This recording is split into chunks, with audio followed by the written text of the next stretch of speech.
Hello everyone, नमस्ते, welcome और welcome back to my channel. तो आपको थंबनेल से पता चल ही गया होगा कि ये वीडियो किस टॉपिक के ऊपर है, बट फिर भी मैं फिर से दोहरा देती हूँ। तो इस वीडियो में हम डिस्कस करने वाले हैं कि आपको फार्मेसी पीसीआई से रजिस्ट्रेशन करने के लिए कौन कौन से डॉक्यूमेंट रिक्वायर्ड होते हैं। तो शुरू करते हैं वीडियो को बिना बक बक किए हुए। तो पहला जो डॉक्यूमेंट रिक्वायर्ड होगा आपको, मैं स्टार्टिंग से स्टार्ट करती हूँ, मतलब 10th से स्टार्ट करती हूँ।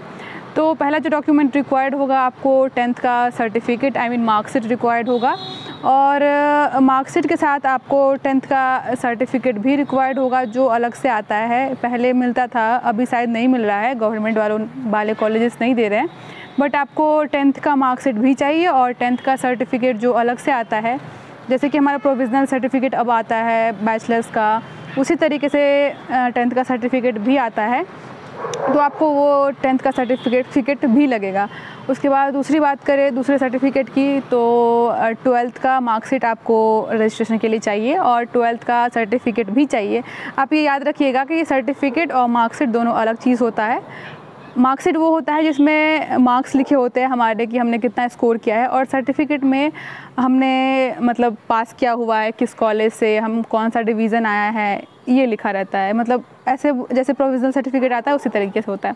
तो 10th का यहाँ तक मैंने बताया कि 10th का मार्कशीट चाहिए, 12th का मार्कशीट चाहिए और 10th का सर्टिफिकेट चाहिए और 12th का सर्टिफिकेट चाहिए। तो तीसरा जो चीज़ रिक्वायर्ड होगा आपको फॉर रजिस्ट्रेशन, वो है आपके फ़ोटोज़।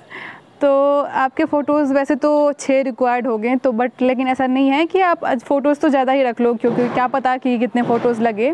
बट ऐसे पीसीआई का जो साइट है उसमें तो 6 फ़ोटोज़ ही मेंशन किए गए हैं, बट आप 6 से ज़्यादा ही रख लेना, क्योंकि क्या ही जाता है हमें ज़्यादा रखने में।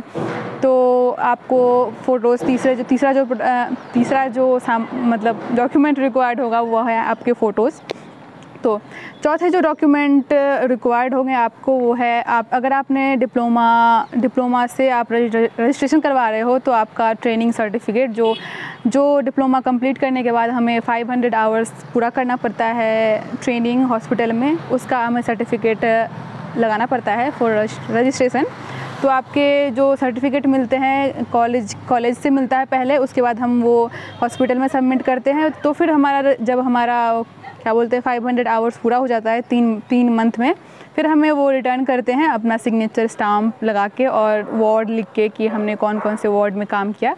तो आपको जो चौथा डॉक्यूमेंट है यही रिक्वायर्ड होगा, और ये बैचलर्स वालों के लिए नहीं है, क्योंकि बैचलर्स वालों के लिए ऐसा कोई क्राइटेरिया नहीं है कि आपको इंटर्नशिप करना पड़ता है इतने आवर्स का। तो ये हो गए चौथे डॉक्यूमेंट की बात। तो दूसरे सर्टिफिकेट की बात किया जाए, शायद ये चौथा है, 5वां है शायद, हाँ। तो 5वें सर्टिफिकेट की बात किया जाए तो प्रोविज़नल सर्टिफिकेट जो हमें मिलता है डिप्लोमा या बैचलर्स दोनों करके जो मिलता है, वो हमें रिक्वायर्ड होगा। जो हमें ऐसे मार्कशीट के साथ अलग से जो मिलता है, जिसमें लिखा रहता है कि हमने कौन से यूनिवर्सिटी से पास किया है, मतलब एज ए प्रोविज़नल सर्टिफिकेट हमें जो मिलता है डिप्लोमा वालों को भी मिलता है और बैचलर्स वालों को भी मिलता है। तो आपको ये डॉक्यूमेंट रिक्वायर्ड होगा फॉर रजिस्ट्रेशन। तो और दूसरे डॉक्यूमेंट की बात किया जाए तो आपका जो डोमिसाइल सर्टिफिकेट होता है वो रिक्वायर्ड होगा आपको रजिस्ट्रेशन के लिए। डोमिसाइल मतलब ये होता है कि आप जहाँ से बिलोंग करते हैं वहाँ का आपका सर्टिफिकेट होना चाहिए, मतलब कि मेरा घर यहाँ है, मैं यहाँ से बिलोंग करता हूँ, मैं इस स्टेट से हूँ, मैं इस डिस्ट्रिक्ट से हूँ। तो अगर और दूसरे डॉक्यूमेंट की बात किया जाए तो आपको आधार कार्ड भी लग सकता है। ऐसा मेंशन नहीं है लेकिन पीसीआई के साइट पे, बट आधार कार्ड आप रख ही लेना, क्योंकि आधार कार्ड तो हर जगह लगता है, वो तो मस्ट है।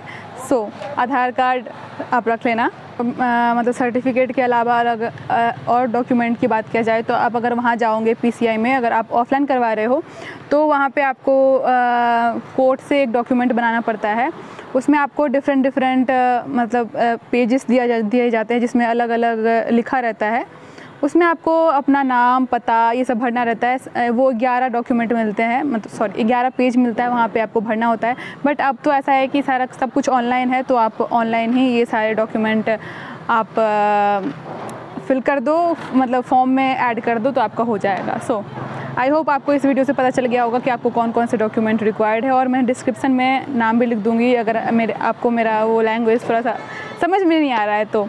So thank you so much for watching this video. I hope you like it.